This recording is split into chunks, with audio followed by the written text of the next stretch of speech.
Hello everyone, আসসালামু আলাইকুম। আপনারা সবাই কেমন আছেন? আশা করছি আল্লাহর রহমতে আপনারা সবাই সুস্থ আছেন, ভালো আছেন। তো আমরা আলহামদুলিল্লাহ ভালো আছি।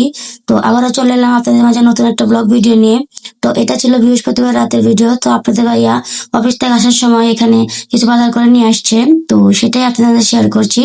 তো আমার মেয়ে লিচু খেতে চেয়েছিল, তো বছরের প্রথম আমাদের আজকে লিচু নিয়ে আসছে।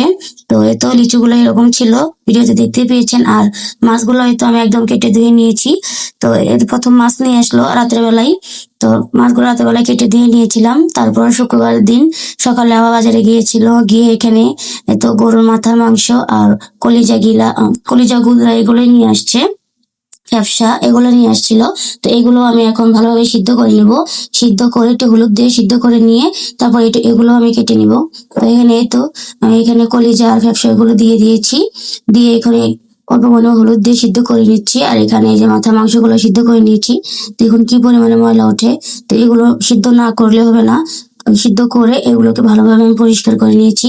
তো এখানে তো সবগুলো আমি এখন কেটে ধুয়ে পরিষ্কার করে নিয়েছি। তো এখন আমি এগুলো ফ্রিজে রেখে দেবো। তো আজকে আমি এগুলো কিছুই রান্না করব না। সেদিন বুড়ি নিয়ে এসেছিলাম গরুর, তো আজকে সেই বুড়িটা রান্না করব। আর আমার মেয়ে যেহেতু অ্যালার্জি সমস্যা, সেজন্য ওকে গরুর খাওয়াই না কোনো কিছুই। তো ওর জন্য কলিজাটা নিয়ে আসছি। তো কলিজাটা খাইয়ে দেখবো, যদি কোনো অসুবিধা হয় তাহলে আর খাওয়াবো না। তো সেজন্য ওর জন্য এখানে আলু দিয়ে মুরগির মাংস রান্না করছি, আর আমাদের জন্য বুড়িটা রান্না করছি। তো এগুলোই থাকছে আজকের ব্লগে। তো কে কোথা থেকে আমার ভিডিওটা দেখেন অবশ্যই কমেন্ট করে বলবেন। কে আমি জানি কোন কোন জেলা থেকে আমার ভিডিওটা দেখেন, অবশ্যই কমেন্ট করে বলবেন। আপনাদের কমেন্টে আমি অনুপ্রাণিত হব নতুন নতুন ভিডিও নিয়ে আসতে আপনাদের মাঝে। আর আমার ভিডিওগুলো কেমন লাগে সেটাও কমেন্ট করে বলতে ভুলবেন না। তো এখানে এই তো কথা বলতে বলতে আমার রান্না প্রায় আমি বসিয়ে দিয়েছি। তো এখানে দুপুরে আমি মুরগির মাংস রান্না করে নিচ্ছি। আর এখানে মুরগির মাংস রান্না করার জন্য মশলাগুলো আমি কষিয়ে নিয়েছি। তো কষানোর পর আমি এখানে আলু, তারপর মাংস সবগুলো ভেজে নিয়েছিলাম। তো সেগুলো আমি এখন দিয়ে এটাকে একটু পানি দিয়ে আমি হালকা পরিমাণে কষিয়ে নেব।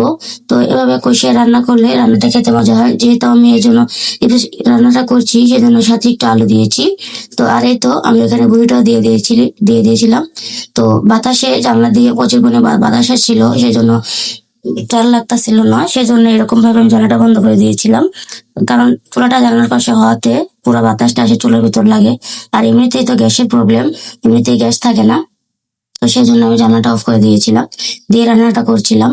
তার এখানে তো মুরগির মাংসতে আমি কষানো হয়ে গেছে, এখন ঝোলের পানিটা দিয়ে দিচ্ছি। তো আমার কথাতে কোনো ভুল ত্রুটি হয়ে থাকলে অবশ্যই ক্ষমা দৃষ্টিতে দেখবেন। আমি আপনাদের মাঝে নতুন, আমার চ্যানেলটা অবশ্যই সাবস্ক্রাইব করবেন, আমার পাশে থাকবেন। তো এই তো আমার মুরগির মাংসটা রান্না করা হয়ে গিয়েছে, আর এখানে বড়িটা রান্না করা হয়ে গেছে। তো পরবর্তী ভিডিওতে দেখা হবে। ততক্ষণ আপনারা সবাই সুস্থ থাকবেন, ভালো থাকবেন। আল্লাহ হাফেজ।